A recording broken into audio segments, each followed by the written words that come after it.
Hi, everyone. Thank you for Yeah, joining. thank you so much for having me.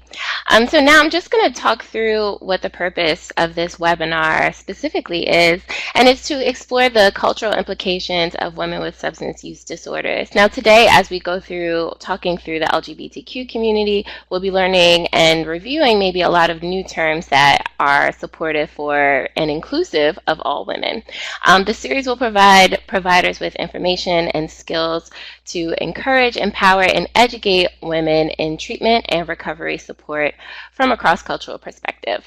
The specific objectives as well are to develop cultural relevant understanding of women from diverse cultures with substance use disorders, develop provider awareness of what impacts one's decisions, biases, and worldviews, and willingness to receive information, adapt, and alter attitudes when working with women. Identify specific effective cross-cultural strength-based approaches to working with women in treatment and recovery, and also to build cultural competency. So as we go through this training and webinar, I want to talk with you all about what we believe equality looks like, equity, and liberation, right? So if you can look at the screen here, the top left says we should just give everybody the same thing, right? We provide the same services for everyone. It makes it really easy for everyone to access that. And we know from an equality perspective that's not the case, right? And we know even from this picture, if we give everybody the same thing, it's not helpful, right? It's not helping this person see across the fence. And then we look at equity, right? Maybe we'll give this person a little bit more. Maybe we'll give them more support or more access or more things. And sometimes that doesn't work, again, for everybody. And what we're looking for is liberation, right? We're looking to remove the fence and take away the barriers to seeking the services. And that's really what we're going to focus on today. So as we go through the agenda, we're going to be talking about addiction and the LGBTQ community. We're going to do some gender education. Sometimes I feel when we go to these trainings or we start to understand women or women in the LGBTQ community, we're missing a lot of education that needs to be talked about beforehand. So before we talk about trans women, before we talk about lesbian identified women, we're going to talk through what those words mean, what these key terms are, and what those look like. We definitely are going to go through the barriers. So if some of you are worried about trauma approaches or how can I get this person to access these services, even in residential programs, we're definitely going to talk about that as well. And we're going to talk through some therapeutic approaches and some things that I have found really helpful with working with my clientele. Before we move forward, I'm going to tell you a little bit about myself and just how I got into this work, quite honestly. So my name is Adrienne Michelle. I'm a licensed marriage and family therapist. I work primarily with queer and trans people of color. In the community, we just call that cutie POC. And we call that the QT-POC community, but it's really LGBTQ folks of color, and that's my primary work. And so I got into that from being a sex educator, right? So when I was in college, in undergrad, I went through this experience where I was providing sex education and support to young people. And I started to realize, even myself as a queer identified person, as a lesbian specifically, I felt like we weren't servicing everybody. Here I am giving this sex education to these youth, and I'm providing this heteronormative sex education when that's not what I'm doing at home. It's definitely not what my youth were doing at home. But, you know, under grant funding and everything, just making sure that we're kind of crossing all the T's and dotting the I's. And so I started to recognize, you know, we have some people who are identifying differently in our sex education program. Let me see if I can develop a lesbian version. Let me see if I can develop a LGBTQ version. Let me develop a trans inclusive one. Let me just make an inclusive one for everybody, you know, so that we can touch on everything in the same space. Because I find that very often everybody needs the same information, no matter how you identify. Sex and emotional intimacy is all about the same things for every relationship. And so making sure that you incorporate that into sex education was kind of how I got it started.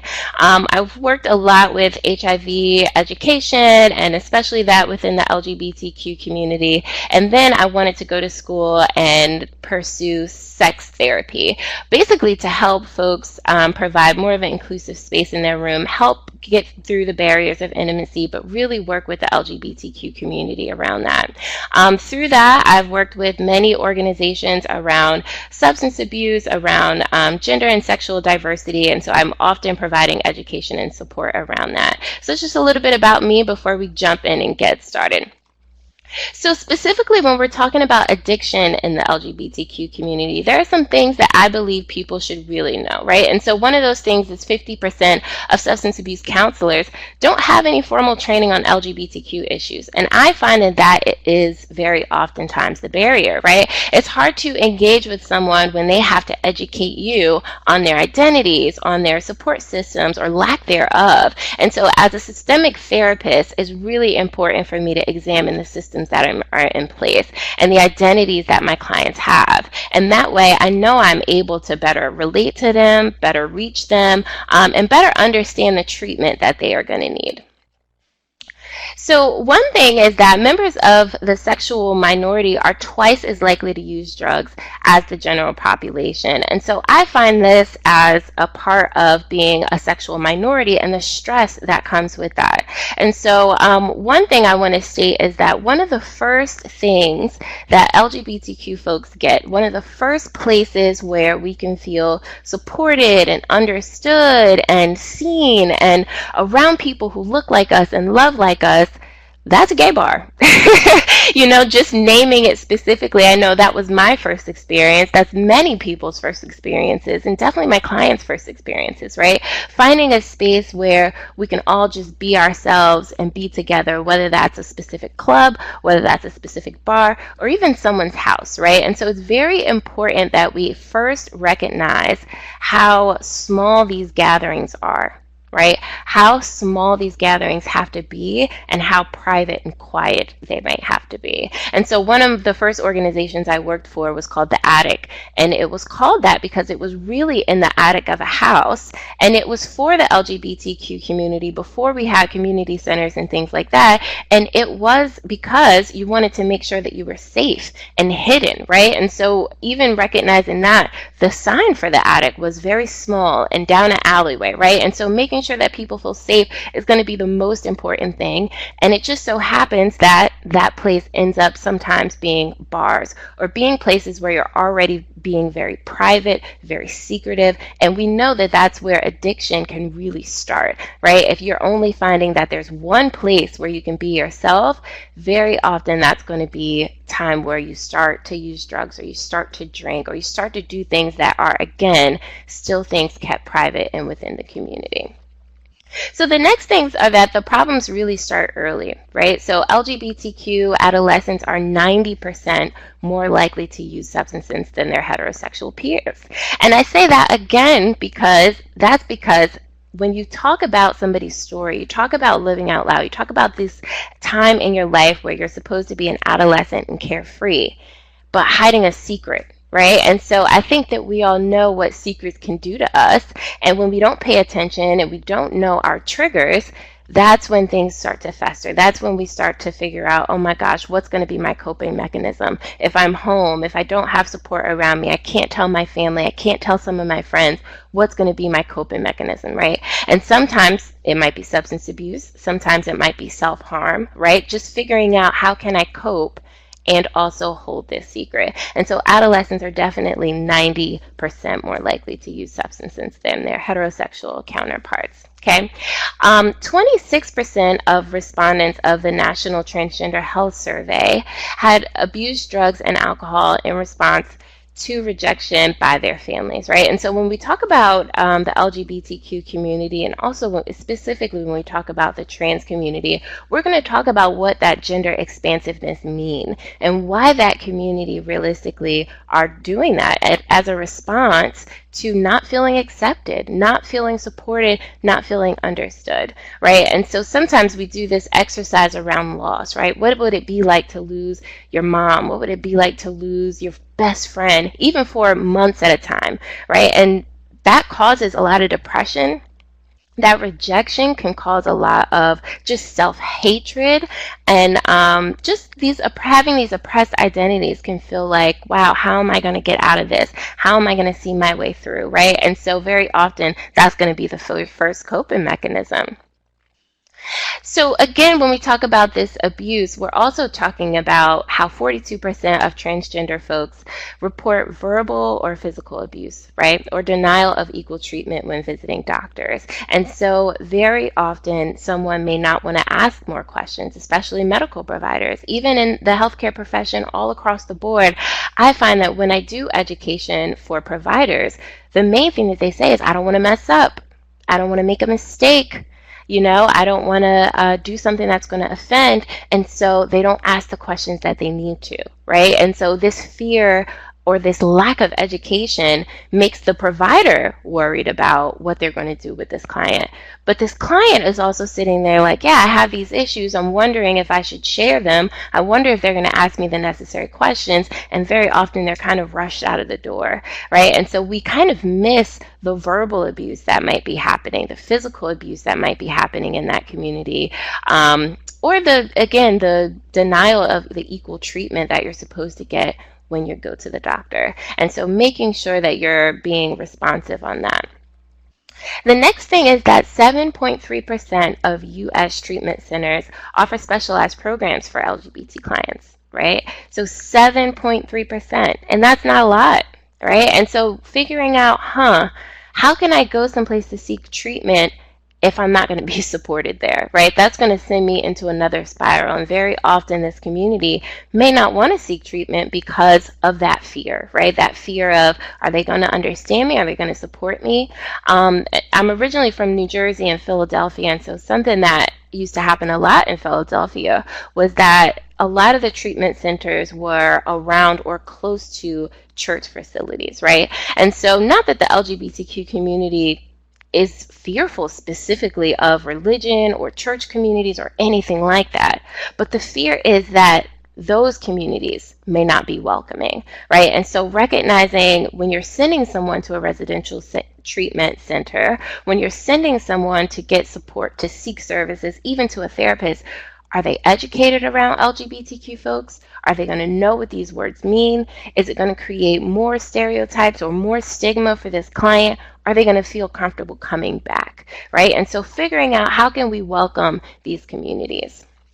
So we're jumbling around with a lot of terms here, and so we're going to dive into what this gender and sexual diversity means, right? Like when we talk about gender and we're talking about sexuality, what are we talking about, right? And so it's complicated. It's not just female, male. And even if you think that like that in terms of the binary, everyone isn't thinking that way, right? And so it's really important to make sure that you're opening your mind and understanding what these different perspectives might mean.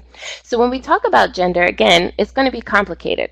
The three things that we're going to be discussing are assigned sex, right? And so we're going to say assigned sex as opposed to biological sex because biological sex makes it seem like we do some type of testing, some type of blood test to say you are male, you are female, you're going to fit all these stereotypes, you're going to love pink, you're going to love blue, you're going to wear dresses, you know what I mean?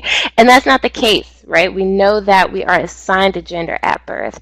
Your gender identity, right? That's going to be different. That's going to be how you feel, how you identify, and how you want to be seen, right? Your gender expression, that is going to be how you choose to express that, right? How are you choosing within the United States even, how are you choosing to express that gender? And there are a multitude of ways that don't involve colors, that don't involve dresses or pants and things like that, that talk about what your gender expression is going to look like. So the assigned sexes that we have right now are male, female, and intersex. Just to go over, so male, female, and intersex, if you haven't heard the term intersex before, it is used to describe someone with ambiguous genitalia. So that might mean someone with a combination of reproductive organs that maybe don't look as stereotypical as we're used to, right? And so when we talk about assigned sex, those are going to be the assigned sexes that we are discussing today.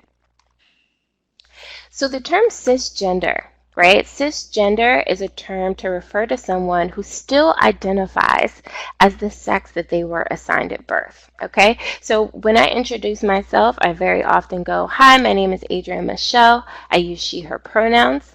But I also am a cisgender person. So while I am providing this education and support, I also can recognize the privilege that I have as a cisgender person to be providing this support and understanding. As a healthcare provider, I just find it necessary and almost a disservice to not always talk about gender and sexual diversity, especially with my community and especially with the community that I serve. So again, cisgender goes back to this term. It's a Latin prefix meaning cis, that means same, right? And so if you're a cisgender person, it just means I was assigned female at birth. I still identify as female now, and so I am a cisgender person, okay? When we talk about gender identity, though, it's really important to keep in mind that gender identity is your own. Something I have to make clear, right, is as we talk about gender identity, this has nothing to do with sexual orientation. And we're going to talk about sexual orientation in a little bit, but the important thing is to make sure you're keeping it separate. And so something that I say very often, I'll probably say it 3 times during this webinar here, is that gender identity is who you wake up as, right? So when you think about going to bed, gender identity is who you go to bed as. Sexual orientation might be who you go to bed with. Okay, and so that's a really easy way to say, they are completely different things, even if sometimes it gets jumbled in your mind. And so when we talk about identity versus expression, I think we all can admit that we have some assumptions, right? And I'm not going to ask you all to get into the chat and talk about this, but just think in terms of your own gender identity and your own expression. What do you consider a part of your identity, right? What do you consider a part of your expression? And as we think about this, even taking an intersectional perspective, and just to explain intersectionality a little bit, it's a term coined by Kimberly Shaw in the 80s to really describe the intersections of identities that Black women have. And so if we put this on top of the LGBTQ community and identities as a whole, right, we are a multitude of identities. Gender identity, your gender expression, your sexual orientation, all those things might be identities, but they're not all of you, right? And so sometimes people will say, oh, we're just like onions, you peel one thing back, you get another identity. And it has not been my experience that people have seen me as a Black person and then peel that back and see my womanhood, right? Like very often it's all there. And so when we think about these communities, I would just want us to think about us as garlic cloves, as opposed to onions, as opposed to things we're peeling back. That identity and that expression is in there as well, with every other identity that you have, whether it's visible or not.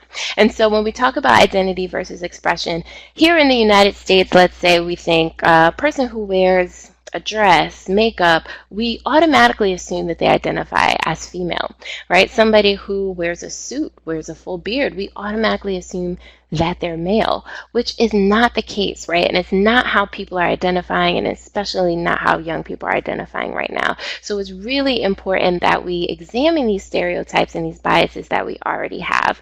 And for various reasons, trans people often will hide their gender identity or may not even express their gender because of this fear, right? Because of worrying about who's going to say what, who's going to yell at me, right? And so if you can see at the bottom, it says this can happen at 6, at 16, or 60. And just to give a little bit of an explanation for that, especially for with someone who might be battling with substance abuse, let's say at 6 years old, you start to realize, maybe my play looks a little bit different. Maybe my style looks a little bit different.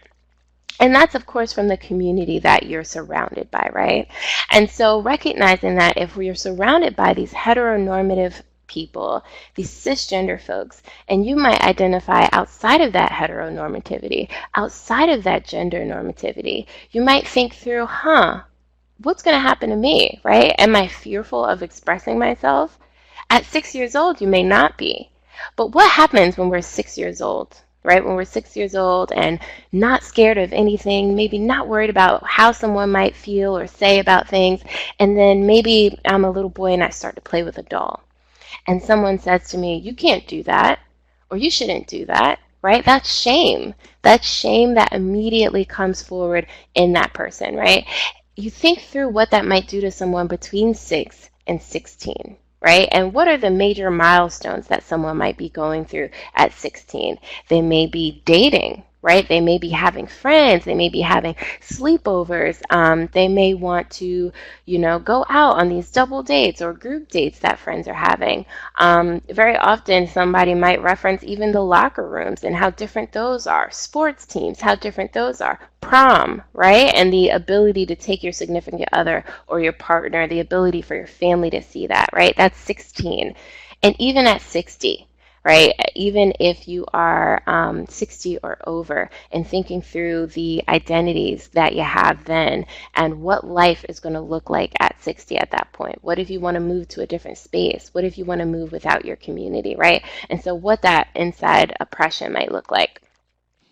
So when we talk about the binary, it's really important to say, okay, this is one frame of mind that people have, right? Some people believe in the binary. And I want to be clear that not all trans folks believe in the binary and don't believe in the binary, right? So someone can be trans-identified and still go, I'm a trans woman or I'm a woman, right? And that is their gender identity. But when we talk about the binary, we're talking about this idea that there are only male and female identified people. Now, intersex folks do exist, about 1 in 1,000. And a quick scenario I can give you is if anyone here has ever met a redhead, right? If you've ever met a redhead, there are more intersex folks than redheads in the United States. And so thinking through, we've had this whole identity that comes into play, but we're not paying attention to it, right? So we're still thinking, okay, male, female. And so that is the gender binary, the concept that's based on societal norms that there are only these two genders. Some people, though, believe in a spectrum, right? They believe that it's not just a binary. No, no, no. There's masculine and feminine, and you can be all across the board, right? So some example I like to give here is when I very often do speaking engagements, I have in the back of my head my mom saying, if you're speaking, you need to wear heels. If you're speaking, you need to wear heels and a skirt and all this stuff. I got on jeans today, boots and a blazer, and I'm thinking through the stereotypes that my mom has instilled or people in my life have instilled in me, right? And thinking through just because you're feminine, you have to be some type of way all the time, or just because you're masculine, you have to be some type of way all the time. And it's really important that we think of gender as a spectrum, right? There are going to be some characteristics that, yeah, we think are feminine, but does that mean a male or a masculine identified person's gender is changed because they're enjoying those things, because they like those things, because they can relate to those things, right? And making sure that we're seeing that as a spectrum, right? You can be anywhere along that spectrum at any time. So we're moving forward and talking about the non-binary, right? And so keeping in mind that the binary is this idea that there are two. So some people identify outside of the binary, right? They don't believe in specific masculinity, femininity, right? And so they might identify as non-binary. That just means they simply don't believe themselves to be male or female. So there are various identities that are based around non-binary, and we're going to talk about those as well. But keep in mind that research has shown that younger trans folks are increasingly identifying outside of the binary. And so when I think about my clients, I have probably 30% of them identify outside of the binary, right? And so they don't believe themselves to be male or female. And as you can see, I'm using they, them pronouns for them, right? And so we're going to talk about pronouns as well. So really quickly, as you look at the screen, I just want you to take a second and think about how this person might be expressing their gender, right? How might this person be communicating their gender right now? What seems to be accidental? What seems to be purposeful, right? So just take a look at this screen, right? And we're thinking through, this is one person, right? How might they show up every day? How might they connect with folks? How might people see them, right? If this person were to come into your office or come into your space, how might they be addressed? How might they be seen, right? And so very often some people might say, oh, you know what? The makeup is purposeful. The eyelashes purposeful, the hair purposeful, and the earrings and everything like that, right? We're not sure how this person identifies. And even if we think in terms of what drag might mean, right? And that's just taking it a step further. We don't know which side might be that, right? We don't know how this person might identify all the time. And keeping in mind that either side could be purposeful, either side could be accidental, right? So if this person was assigned female at birth, we may not say that any part of them is accidental or purposeful, right? So thinking about the biases that we have, that is the hair feminine, are the eyelashes and the makeup, are we assuming that this person will be female identified because of that? And on the other side, are we assuming that this person might be male identified because of that? And very often, especially if you think through a client coming into your space, very often they are assumed to be the gender that they are presenting. And so making sure that we're leaving space for that to not continue. Okay, so when we talk about trans identities, I want to be clear about who we're talking about, because we are not discussing just people who have transitioned, right? We have this idea that, oh, we're talking about MTF or FTM. As you can see that on the slide, MTF is going to mean male to female. FTM is going to be female to male. And very often that might be someone who identifies themselves like that. That person believes in the binary, right? That person believes male to female. And so making that clear. But when we talk about trans folks, we're not just talking about people who have transitioned or people who are transitioning or thinking about transitioning. We're talking about people who are exploring their gender. We're talking about people who identify as non-binary. We're talking about people who identify as gender non-conforming, gender fluid, gender queer, right? We're talking about people who may start to experience a change in their gender. We might be talking about people who are not out yet, right? And so being clear that in order to be trans inclusive, you got to be trans inclusive all the time. This isn't just something you whip out because you see, oh, this person identifies as trans on this form here. This needs to be included wherever you are, in terms of when you're working with people you don't know in their family, you don't know if that person might be LGBTQ identified, and being sure that you're identifying that you are in inclusive space regardless of who's in front of you. Okay, so just wanted to get that out of the way. When we talk about trans folks, we're not just talking about this one specific idea that maybe we have in our minds. So on this slide, we're going to go over what these terms mean, but there are two terms right now that we don't use anymore, right? And you can probably see that if you take a scan. There are two terms that we're not using. And I'll ask if anyone wants to type those in, if anyone has spotted them, and we're going to talk a little bit about why they are included in here as well. And if not, we can still just go ahead and move forward, but I just want to give you the opportunity to see that there are two words there that are seen as derogatory terms now. And so as we go through this, I'm going to explain that to you.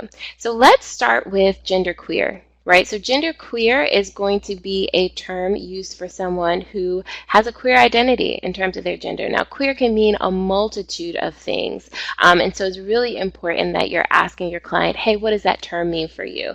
Especially within the African American community, right? We do not use the term queer very often. I'm a Jersey girl, so I grew up in Jersey. I'm a lesbian person, but when I moved to the South, and I'm currently in North Carolina, when I moved here, I recognized there are so many people who identify as queer, and I had to gain an understanding of what that queer identity meant to people, and not just white queer identified people, but people of color, right, identifying as queer. Even if in the North or in certain areas we're not using that term, making sure that we're like, what does that term mean for you, right? Gender fluid is going to be someone who maybe is fluid in their gender. Maybe sometimes they're masculine and sometimes they're feminine, but maybe they don't have a specific identity that they're putting on that. The next term we're going to use is gender nonconforming, right? So that's somebody who's not going to conform to the specific gender stereotypes, right? So if, as I was saying earlier, my mom constantly, are you going to wear heels? Are you going to wear heels? Well, sometimes, but not all the time. And so very often we're not conforming to these specific ideas of gender. This is going to be somebody who's maybe bending the rules a little bit, right? If we're thinking makeup is only for female identified people, then no, that person does not believe that. That person is not supporting that and is open to wearing makeup or doing whatever that might even seem female identified. Okay, again, the term non-binary, which we went over, right? The term non-binary is going to mean someone who doesn't identify within that binary. And I see some of you typing up some words that, right, the two words that are going to be derogatory, and we're going to go over that soon because I'm starting to see those pop up there. So if you have them to add, we haven't gone over those yet, and I'm going to go ahead and keep moving. So they and them are going to be gender neutral pronouns, right? Those are pronouns that we're going to use for somebody who identifies outside of the binary. So all those 4 terms that I used just now, right? Gender queer, gender fluid, gender nonconforming, non-binary. Those folks are going to use they, them pronouns most likely. However, they might use the terms below those, okay? And those terms are sie, zer, and sie, them, right? And so thinking through, you don't have to memorize these terms at all, but if someone were to come to you and say, I use they, them pronouns, immediately you might be able to make that connection. This person is non-binary. So maybe I'm going to talk with them about their gender identity. Maybe I'm going to leave space for that to be something that they talk about in therapy or in treatment, because that can be part of what is triggering them, right? Do you have to hide your gender identity or your gender expression when you go home, when you're with family, when you're with your partner, when you're with your friends, right? And making sure that those are questions that we're asking.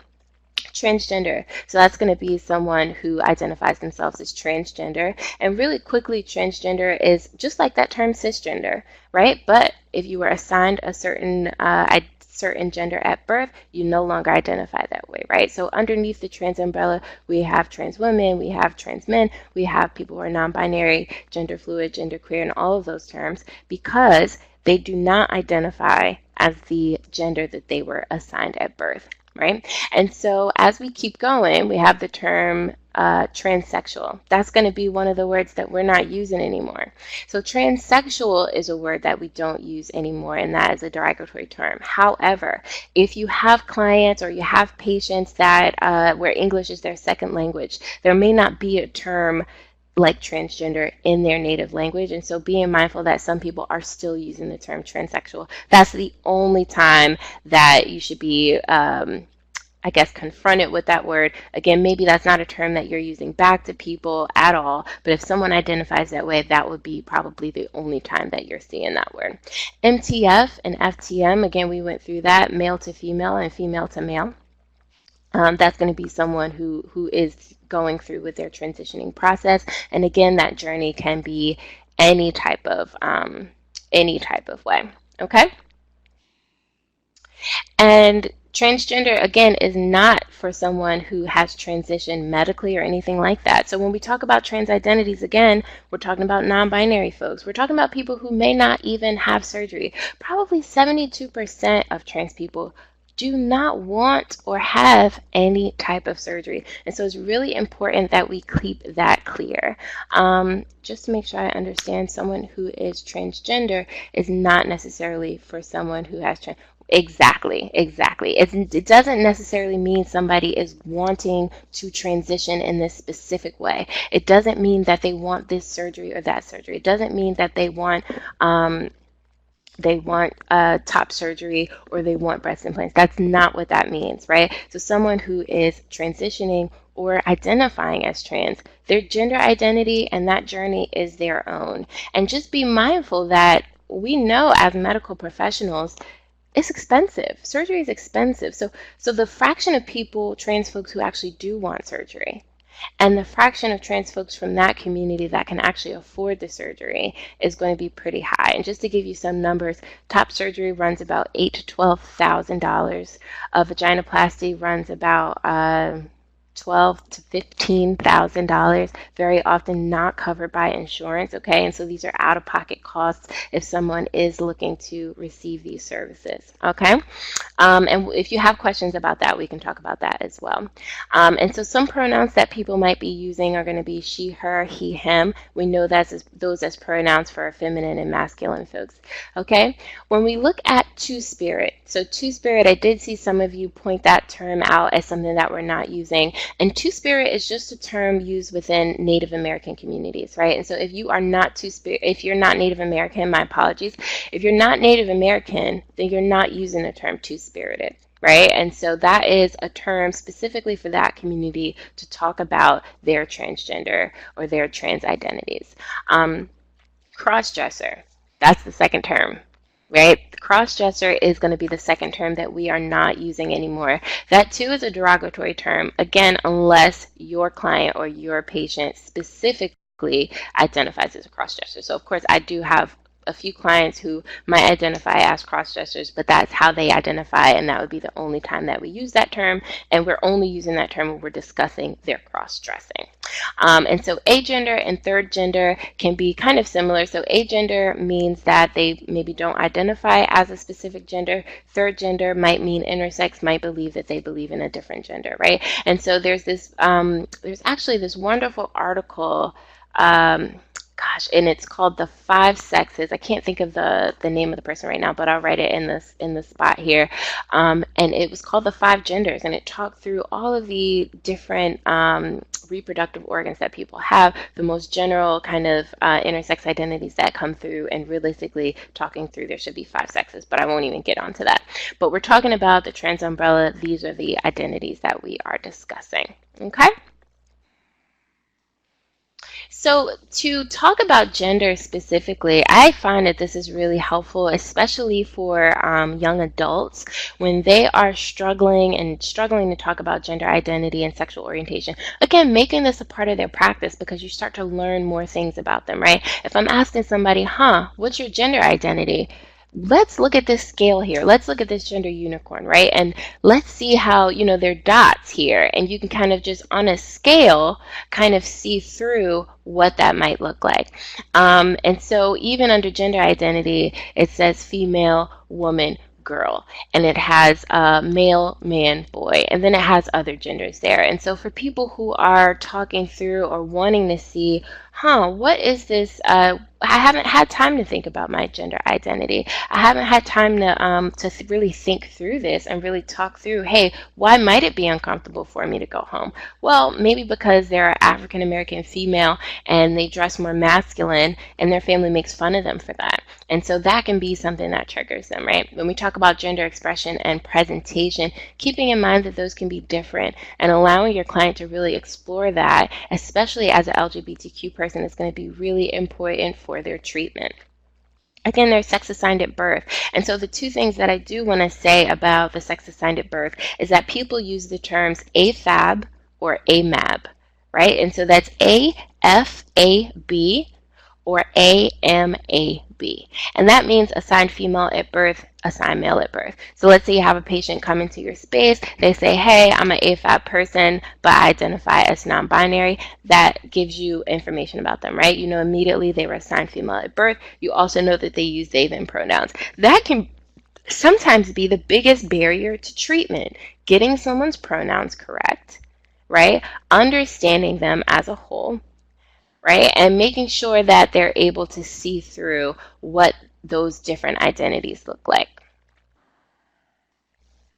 So when we talk about concerns, we're going to be talking about discrimination, education, confidentiality, family, community support, right? And whether we have the right resources. And this is all in the substance abuse framework, right? And so if I'm coming to you for support or I'm looking for treatment, I am looking for somebody to not discriminate against me. And that first starts with the forms, right? What are the forms looking like? Do the forms ask about their gender identity? Do they ask about their pronouns? Do they have only spots for Mr. or Miss, right? And we're using MX now as well as a gender neutral way of addressing folks as well. So making sure, hey, what kind of thing can seem discriminatory just walking through the door, right? It might be taking a look at your forms, right? Something else that tends to be on forms or something that people do in casual conversation is they go, do you have a boyfriend? Right? I always say during speaking engagements or trainings or anything like that, the worst thing that I'm experiencing, and I talk about gender and sexual diversity all the time, and specifically around if you're struggling with mental health, you're struggling with substance abuse, you're struggling with anything, and you go to the doctor and they are just constantly reminding you of what you were assigned at birth if you don't identify that way, or a different sexual orientation, right? And so one thing I always say is, well, what if I go to my gynecologist She's constantly saying, do you need birth control? Do you want birth control? Are you on birth control? Would you like some birth control? Are you just winging it? And I'm like, dang, I've been coming here for a long time. I'm a lesbian. You know that my partner is female identified, and we're not messing around with sperm, so that's not the case, right? That's not going to happen. And so being mindful of things that you're doing in every session or in every group to discriminate against this person and make this person feel uncomfortable, right? They don't want to have to come out all the time, especially if you're asking on the form, at the visit. Are you continuously doing things that might seem discriminatory? So I see a question here that is asking about the proper way to handle someone who is your and feel that they are not in the correct body, right? So someone who might identify within their Right, someone who does not feel like they were born in the correct body, right? And so that's going to talk about the gender dysphoria that might be there for some folks. Keeping in mind, again, some trans people experience dysphoria, some people don't, right? And so that dysphoria is how connected do you feel to your body? And understanding that this is a practice, right? If I asked you all right now to close your eyes and do a full body scan and think through all the parts of your body and then type it right in there, you're not going to feel comfortable doing that, talking about all your insecurities. And so keeping in mind that talking with somebody about their gender identity or how they feel about their body is an ongoing process. And you want to let them know that you're able to discuss that and let them know it's an option, but also when they're ready. And so when someone is identifying that way or expressing, I just don't feel right in my body, very often I will start to say, well, tell me how your body does feel. Talk to me about what you're experiencing. Are you having a hard time looking in the mirror? Are you having a hard time getting dressed in the morning? Are you having a hard time with the way that people see you? Are you having a hard time with people being able to respect your pronouns, right? And so think through the questions that you can ask someone, or really, what are they telling you when they're telling you that? I don't feel comfortable in my body. They're telling you something. They're telling you something they feel is wrong, right? And so you want to address that feeling. You also want to say that is a normal feeling for someone who might be trans, right? And so immediately affirming that identity as something that there's nothing wrong with you, right? There's nothing that's wrong with that. And I can understand how that feeling can be scary, but many trans people might feel like that. And so that would be an opportunity to do some psychoeducation, talk with them about trans identities, read some information with them. If they are a young person, there's this book called the Gender Quest book that is really, really phenomenal. And you can go through and it has worksheets to help them understand their gender, their body, and everything like that to find out, hey, does this identity fit me? Might I be trans, right? And understanding that. So the second thing, again, is that education, making sure that you're as educated, if not more educated than your client. The worst thing is going to somebody and saying, oh, I'm a lesbian, and them asking you questions about what that means, or I identify as trans or gender queer or gender nonconforming, and somebody not having a clue as to what that means. You as my healthcare provider, I need you to know this information because I have things to tell you that relates to this, but now I have to spend 20 minutes in my appointment educating you. That's not going to make me want to come back, right? Confidentiality, right? That's going to be another thing. Someone said, can you repeat the resource that you just mentioned to use with transgender youth? Yes. So that is going to be the Gender Quest book. That is a workbook that you might want to use with young people. Another book that can be helpful would be the Transgender Teen. And that's really helpful for parents, right? If you are working with young people that are struggling with substance abuse, Transgender Teen or the Transgender Adolescent is going to be a phenomenal book to help the parent understand, what does this mean? What is this gender identity stuff? And keeping in mind that even living in the South, a lot of people don't have sex education. So we don't have gender education either. And so being mindful that while someone might be struggling with coping with things, with coping with this identity, also with substance abuse, they may also be angry with their family. Why can't they get this? Why can't they understand? Well, they can't understand because we haven't provided them with the education that they need. And so I can understand that one of your clients might be struggling with, oh, I'm triggered every time I see my family. I'm triggered with this. I'm triggered with that. Hold both things. Be angry. Allow yourself to be upset that they don't see you. Also have the understanding that they don't have the education that they need. I'm sorry, and then confidentiality, right? Making sure that you redefine what confidentiality might look like with those clients. And so if someone is coming out as trans, and we talk about disclosure all the time, right? Sexual diversity, coming out in the space with you. How do you address that? How do you address that with clients? How do you address that with their families? And so with substance abuse treatment, very often you might have the family coming in. So what if my client identifies as gender nonconforming, but they're not out to their family yet? How do I address that? How do I address if they are saying Sarah, Sarah, Sarah, and I call this client Jason? How do I address that? Well, I stay with what I've agreed to do, right? I'm going to address that client with gender neutral pronouns so I, one, don't out them, but I, two, don't disrespect them, right? And so keeping in mind that you could be part in that session or in their treatment plan as a constant for them. So making sure that you redefine what that confidentiality can look like within the community. Also being mindful that sometimes as LGBTQ family, I don't know if anybody has watched Pose, but I'm always saying if you haven't watched Pose, please watch Pose because it's one of the best shows that really shows the difference between chosen family and biological family. And very often, if you've ever been in contact with LGBTQ folks, very often we have chosen family. We don't just have biological family. And so making sure that also is a part of the treatment when you're looking for people to come in and come be a part of their treatment. Oh, we want to be systemic. We want to help you and look at your support system. We're looking at the wrong thing. We might be looking at biological family when we need to be looking at their chosen family, the people that they actually have surrounding them, and making sure that those are the people that we're also involving with their support. Also, the community support, right? What does the community support look like? How can we encourage clients to seek out that community support? Are you all well connected with the LGBTQ resources and centers in your area, right? Making sure that that's going to be an important part of the practice. And again, making sure that your resources are important. And so the barriers very often with families is going to be understanding versus education, right? The loss, right? Figuring out what loss looks like. Okay. And earlier we talked about, okay, what if your mom disconnected with you for a little bit? What if your family disconnected from you? What if you lost friends? What if you had to move? What if you had to move out? Right? Like that loss impacts you not only with depression and anxiety, but being able to trust people, being able to tell the truth.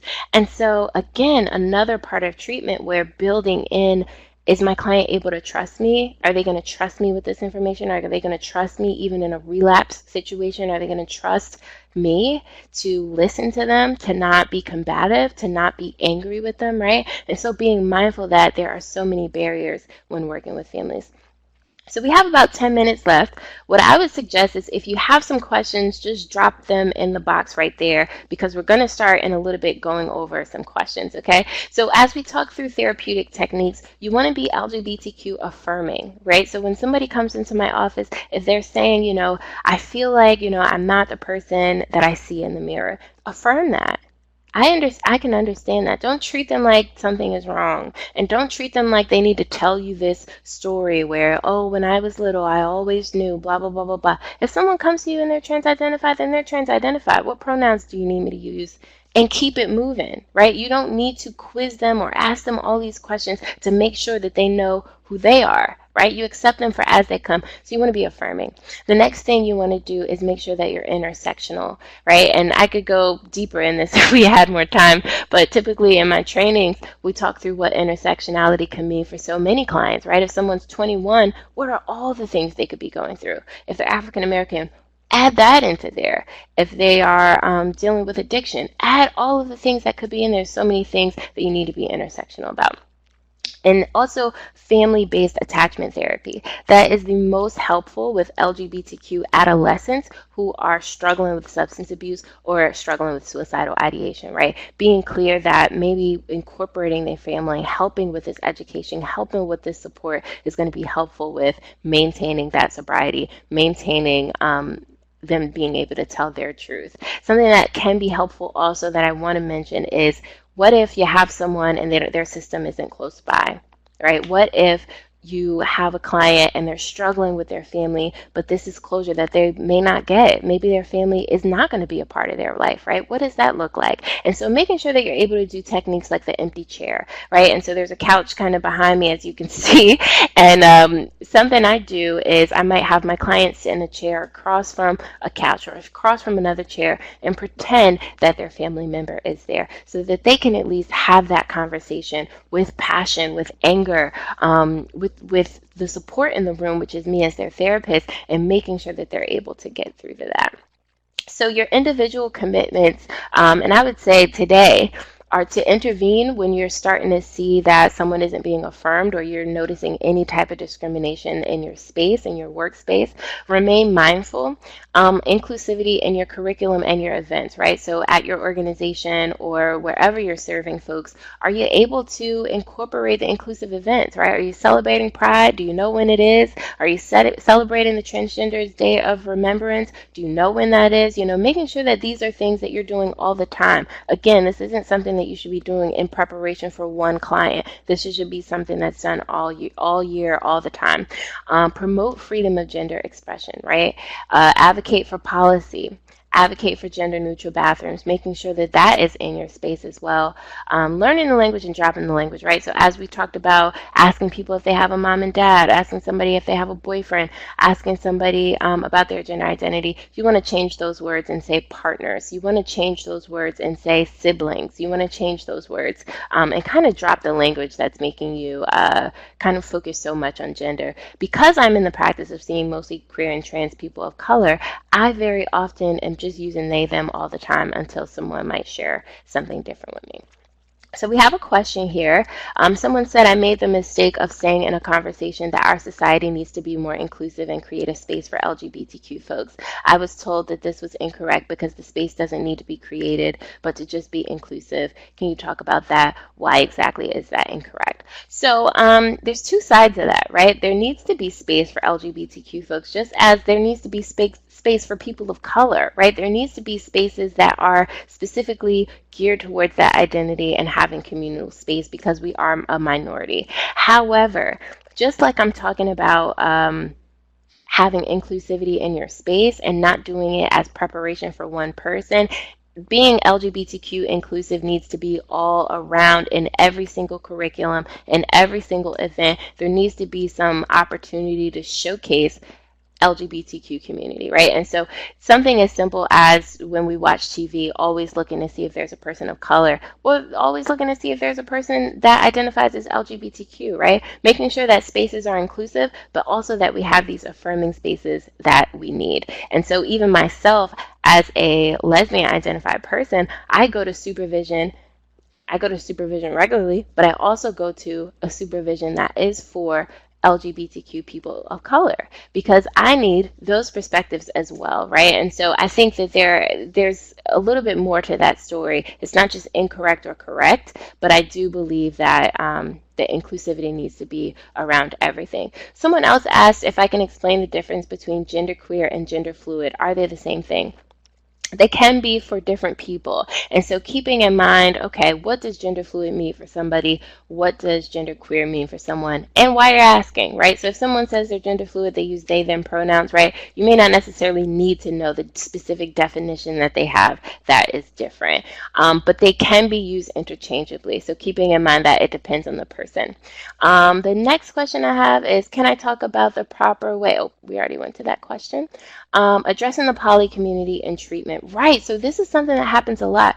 Asking about partner or partners, right? Being mindful that just asking about someone's partner kind of immediately goes, oh, okay, maybe I won't share this information. And I've had very early in my career people that I'm working with for months, and then they come in and say, actually, there's more to the story, right? And I had to be like, dang, where was I missing it? Oh, I'm asking about their partners. Oh, my form only asked about their spouse, and I'm not asking them about the intimacy that they engage in outside of their relationship. And so asking, about partner or partners might be a really good way to address that. So the risks, especially, somebody asked a question about lesbian youth and substance abuse. And I'll really explain quickly that young lesbians have a really tough time, right? Because as women, we aren't believed specifically around our identity. So very often when a young lesbian might come out, the question might be, oh, well, you haven't met the right guy, or you haven't had the sex yet, or you haven't had this. And so uh, there's more harm being done to that young lesbian, because when men come out, and especially when we have African American men, if an African American man says, oh, I think I like guys, we're immediately like, okay, you're gay.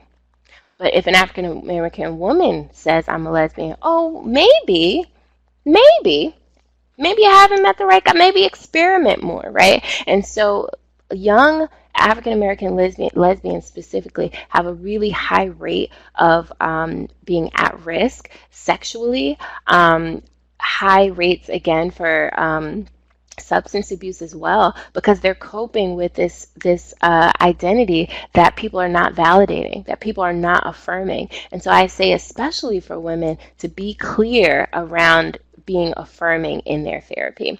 Any special issues to consider with residential programs? Yes, whether they are affirming, whether they are going to accept and understand a trans person, whether they have space for them, whether they have gender neutral bathrooms. And I know that we're kind of coming to a close. Someone said there are disparities with LGBTQ people in healthcare. They are less likely to see medical assistance. How can we encourage them to seek medical assistance? You can encourage them by being a more inclusive space. The questions you should be asking are, even on your form or when they come into your office, just introduce yourself using pronouns, because someone who identifies differently is going to recognize that and say, oh, this person is going to see me. I can unload here. I can share with them here, right? And so making sure that you're saying, hey, my name's Adrienne Michelle. I use she, her pronouns. Feel free to share your pronouns with me so that, you can get the treatment rolling. But also because you don't want to misgender anybody in your first instance. Even having something that is gender affirming, right? Making sure you have a gender neutral bathroom, making sure that you have something LGBTQ in your space. Just a small signal to let people know that you thought about them before you came into that space. What's the difference, or any resources that you recommend with other cultures? Yeah, definitely. So typically the LGBTQ centers, even in your area, might have specific resources geared towards cultural LGBTQ experiences or communities or organizations and things like that. But the books that I've named, the Gender Spectrum, the website, WPATH, Standards of Care, all of that information is geared towards these identities. Of course, incorporating any other culture into that is going to be important, but just making sure that you're knowledgeable. Someone said, how do you support family members in talking to other family members about their same-sex partners when they're ready, right? Understanding that that's a big step and loss is a possibility, but also understanding that if they need help or support around disclosure, that you can help support them in that process. And letting go of a secret can be monumental, but sometimes it also can get really difficult before it gets better again. And so making sure that they have in place community, making sure that they have in place that chosen family that we were talking about earlier, to make sure that they have the support they need after coming out. I know we are kind of low on time. I do just want to thank everyone for participating today. If you have any other questions or information, or if you would even like a specific training at your organization around LGBTQ youth or working with LGBTQ youth, I have trainings that go really in depth around surgeries, what HRT is, what any of that is. Feel free to visit my website, adriennemichelletherapy.com, or you could shoot me an email.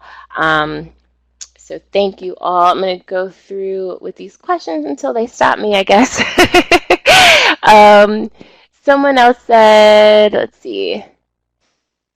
Again, the special issues when considering residential programs, just to make sure that it's going to be inclusive, going into that space and asking what their experience has been like with LGBTQ folks in that space, what their experience has been like for trans folks in that space. Have they had them yet?